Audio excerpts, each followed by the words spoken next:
So lately there's been a big push towards using oral minoxidil for hair loss instead of using the topical version that's, the one that I've been personally using for the past 6 or 7 years of my hair loss experience. From the videos that I've seen and the research that I've done, it seemed to be a superior option than using the topical version. So I was like, hey, why not give it a shot? If it's one less thing I can do and just pop 1 pill of minoxidil, 1 pill of finasteride, it can really take the load off of doing all these hair growth regimens and having to keep up with applying minoxidil every single night. So I thought, hey, why not give it a shot? So I went out to one of these online pharmacies, I filled out a quick application, and they were able to prescribe me minoxidil really quickly, oral minoxidil, and it arrived at my house and I started my medication. So with oral minoxidil, they come in a 2.5 milligram tabs, and you're supposed to only take 1 milligram to reduce the side effects, but you only need about 1 milligram for hair loss.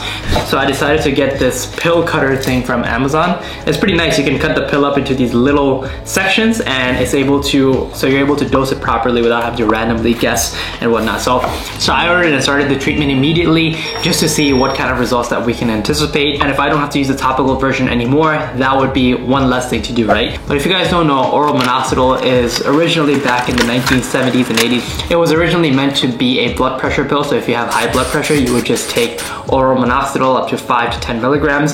And as a result, it would drop your blood pressure. But one of the side effects of it was that you would get hair growth. That's how minoxidil was discovered, and then they made the topical version of it, which is what people use now to simulate hair growth that you're losing hair. So that's why it's recommended to take a low dose if you're gonna take oral minoxidil compared to the topical version, so that way your blood pressure doesn't drop and you can still maintain a good amount of hair growth and whatnot. It's also worth noting that the topical version is FDA approved for hair loss. The oral version is not, so this would be considered an off-label use, but nevertheless still a great and effective solution with only a 1% chance of having side effects. So little did I know, just within my 3rd or 4th day of taking oral minoxidil, I slowly started to feel a little bit of dizziness. I remember this vividly. I literally just came downstairs from the gym and just sat on my couch, and randomly out of nowhere, my heartbeat just started going crazy. Like my pulse was really high, I was feeling really dizzy, I had shortness of breath, and I was like, dude, what the hell is going on? And I was so confused on why this was happening to me. I thought maybe I'm getting a panic attack, or maybe I'm just tired that day or something.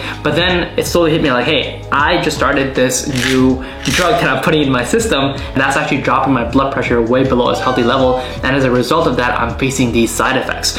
So I guess it's safe to say oral minoxidil is definitely not for me, so I'm just gonna stick to the topical version, as it's something that's never gave me any side effects, and I've never even had like systemic absorption of any of these things, so it's been working out very well for me. It's important to mention that I got the prescription from this online, and when you go online, these doctors are actually pretty easy to do it. They're not gonna measure your blood pressure, give you any blood tests or any prerequisites needed for you to make sure that you're eligible for this drug. You just kind of go there, you tell them you want it, and pretty much they ask you a few very small questions, and based on that they determine your eligibility, and they prescribe you the drug.